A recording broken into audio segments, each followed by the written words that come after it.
एक गांव, एक गरीब महिला और एक ऐसा दर्द जो उसके चेहरे पर साफ झलकता था। यह कहानी है उस महिला की जिसने अपने साथ हुए जुल्म को चुपचाप सहा, लेकिन उसके पति ने उस दर्द को समझा और उसका बदला लेने का फैसला किया।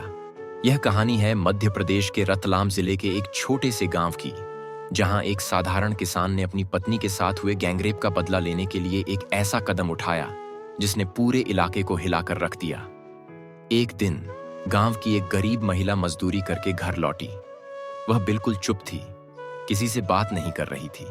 उसका पति लाला उसे देखकर हैरान रह गया। वह उसके पास गया और उसका हाथ पकड़कर पूछा, तुम ठीक तो हो ना? पत्नी ने कहा, हाँ सब ठीक है। लेकिन जैसे ही उसने अपना चेहरा घुमाया, उसकी आंखों से आंसू टपकने लगे। पति ने फिर पूछा, क्या हुआ है, तुम इतनी परेशान क्यों हो? लेकिन पत्नी ने कुछ नहीं बताया। वह डर गई थी कि अगर उसने सच बताया तो पति उसे छोड़ देगा। उस रात वह सो नहीं पाई। उसका दर्द उसके चेहरे पर साफ झलक रहा था। अगले दिन पति ने फिर से पूछा, तुम मुझसे कुछ छिपा रही हो, बताओ क्या हुआ है? पत्नी ने आखिरकार हिम्मत जुटाई और अपने साथ हुए गैंगरेप की बात बताई। उसने बताया कि गांव के दबंग लोगों ने उसके साथ बलात्कार किया और धमकी दी कि अगर उसने किसी को बताया तो उसके पूरे परिवार को मार दिया जाएगा। पति ने उसे गले लगाया और कहा, तुम बिल्कुल शांत रहो, मैं इसका बदला लूंगा। लेकिन उसने यह नहीं बताया कि वह कैसे बदला लेगा। लाला ने अपने दोस्त बद्रीलाल से मदद मांगी। उसने जिलेटिन स्टिक और डेटोनेट जैसे विस्फोटक सामग्री का इंतजाम किया। उसका पहला निशाना था गांव का पूर्व सरपंच भंवरलाल पाटीदार, जो उसकी पत्नी के साथ हुए जुल्म में शामिल था। लाला ने भंवरलाल के ट्यूबवेल के पास विस्फोटक लगाया, लेकिन भंवरलाल बच गया। लाला ने हार नहीं मानी। उसने दूसरा प्लान बनाया।